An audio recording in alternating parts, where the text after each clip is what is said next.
Hey, Axel Snacks here, and you are on the Axel Snacks.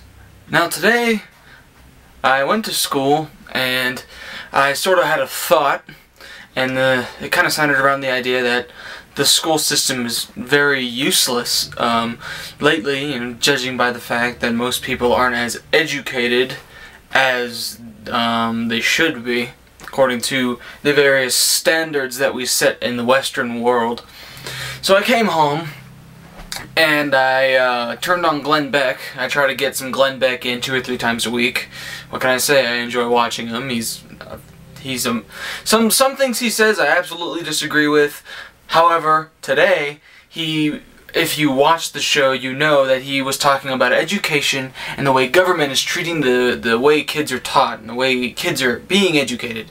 For example, he mostly used food as an example of this and he brought it to this main idea of government exerting its control over our youth. And he's saying that, he gave examples of a principal in, I believe, the Tucson public school system. Principal of one of the schools there is a health Nazi, and wouldn't allow kids having processed foods. Okay, processed foods, cheese, crackers, Oreos. Kids aren't allowed to eat them in the school, and there's lunches actually being confiscated. And if there's any processed foods, they were taken away.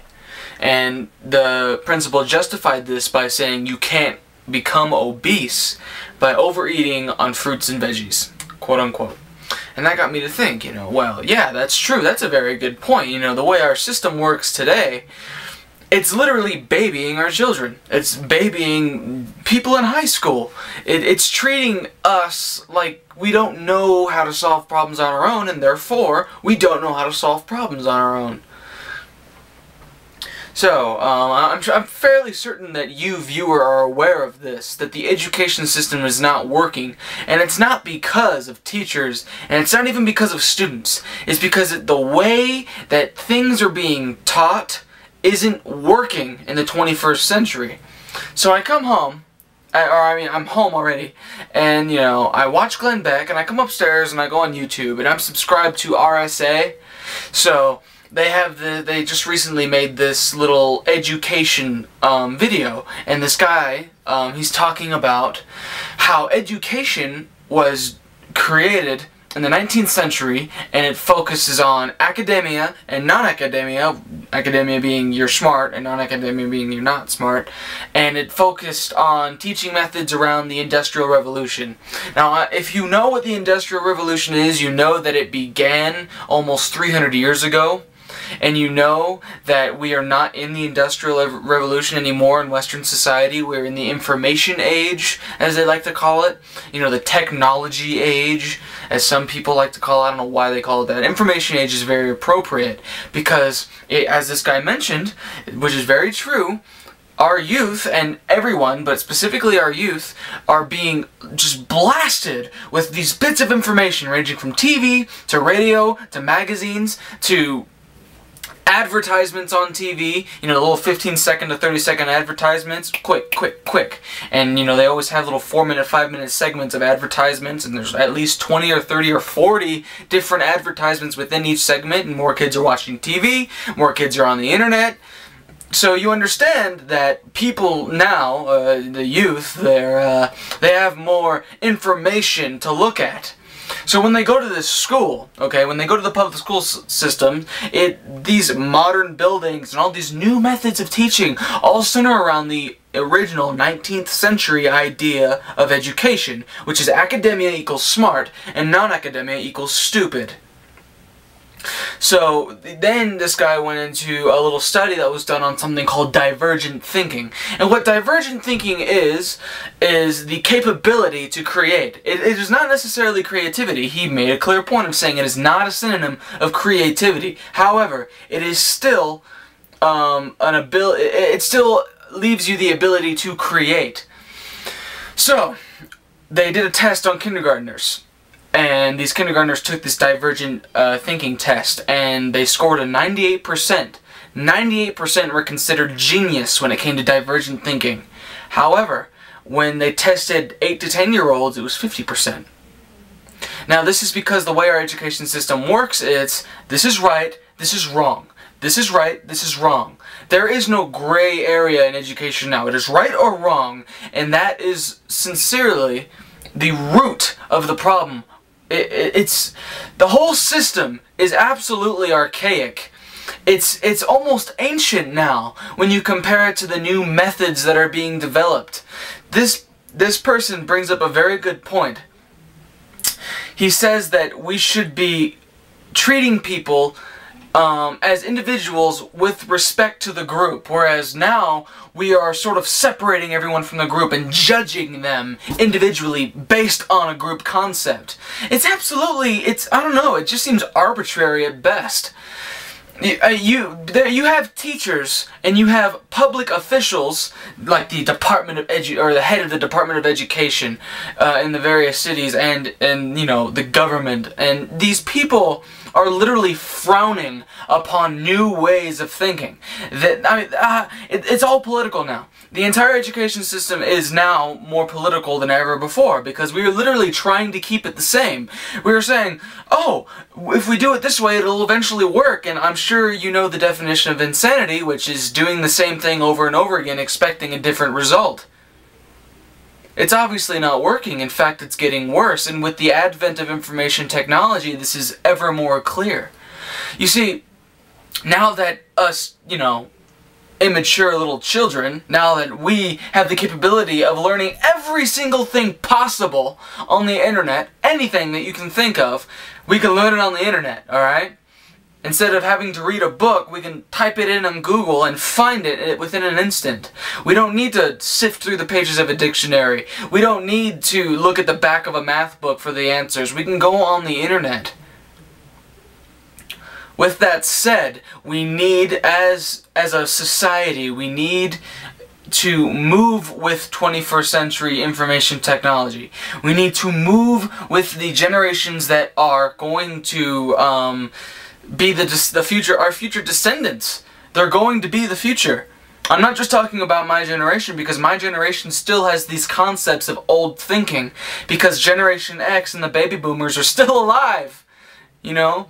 My generation, Generation Y is what they like to call it, and specifically my generation, not Generation Z, which is my little brother, which is all these kids were raised upon information technology, whereas my generation, we know what it's like to live without these things. I can still remember a time when the internet wasn't, or the World Wide Web wasn't literally the most important piece of obtaining information within schools. I remember when emails didn't exist. I remember these things. Or at least emails weren't popular, I think. Yeah, whatever. I digress.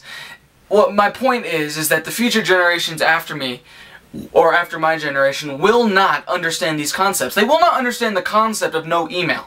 They're not gonna, I mean, the newspaper, for example, is fading out, and eventually, within the next 15 to 20 years, maybe even before that, there will be no newspaper. The newspaper will cease to exist, because we can get every bit of information that is in the newspaper on YouTube, or from Google, from Yahoo. We can get it there. We don't need to spend a few cents or even $1 in some places just to get New York Times or USA Today, because you know what? We can get the same information online for free, or without having to pay for it, at least for now. And the reason this is because information is now free, and now that we have all this access to massive amounts of information, terabytes upon terabytes of information, to put it in, you know, computorial terms, if that's a word, we're holding the youth back right now. We're specifically holding back my generation, because right now, the baby boomers who are in power currently, they need to adjust, but they're not very good at adjusting. I hope I don't need to explain why. They're just not very good at it. Because education standards have fallen. Standards have fallen. The amount of information being learned is decreasing. And concepts like divergent thinking aren't even being considered being taught in a classroom, especially not in a public school system. My generation is very used to the concept of change. Because of the advent of new information technology every year, hell, every 6 months if you're into PC gaming, for example, there's a new motherboard out every 6 months. You have the most up-to-date computer. You buy it right now, within 6 months, it will literally be out of date. And we are used to that. And some people from Generation X, some very few baby boomers are used to that themselves. But the people who are in power, the people who are literally running this country, are not used to such rapid change. I mean, they are used to going from the 50s to the 60s. They're used to this going to the 70s to the 80s. They're used to decade change. We are used to month-by-month change. Now, some say it's a good thing, some say it's bad. It doesn't matter. It's going to be the future. It's the way things are going to work out. And hindering our ability to do that now is creating a plethora of problems in the future. Whether it be economic problems or simply educational problems. These problems are very real, and they're not being looked at. We need to evolve as a society. We need to just focus on educating to the person, but not excluding them from the group. I don't know. This is very hard to explain. You have a standardized test. Okay, and what the standardized test does is it judges the individual based on their merit according to the test of how they work or how their intelligence is within this group accepted idea of intelligence. Like I said, academia or non-academia, or as the guy said in the video. And the thing is that this isn't working. He made a very clear point, another clear point. This video is very good. I'm going to put the link down here. If you've noticed it already, watch it. It's an excellent video. He made a very clear point. ADHD medicine usage has risen with its standardization test usage. That is definitely a correlation that must be considered, because in this society of massive amounts of information being taught, this is the answer, that's not the answer, and you have 4 choices and that's it, that's obviously not working. It is not stimulating anyone's minds. It is keeping us, it's making us into zombies, which I'm sure was, if you're a conspiracy theorist, the intended purpose. But, I'm sorry, I keep going off on these tangents. The point is this.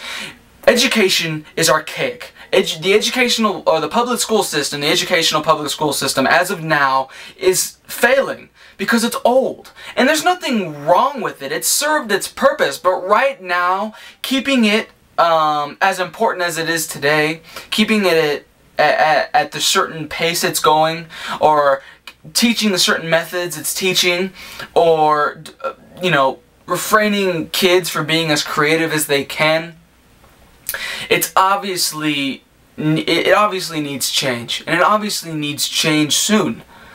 I'm not talking soon as in within the next year or so, but within the next 2 or 3 decades, it needs to be changed. There needs to be more focus on divergent thinking and these other concepts that support creativity. There needs to be less standardized tests, and there needs to be more emphasis on making a person an individual without forcing them to be a part of some sort of cultural identity that they may not entirely fit into. Okay, so that's my little rant. I'm very passionate about this, being that I am a product of the public school system for most of my education. So if you like my videos, subscribe. If you don't, downrate, comment, leave a video response. I absolutely invite your reply. Axel Snacks out.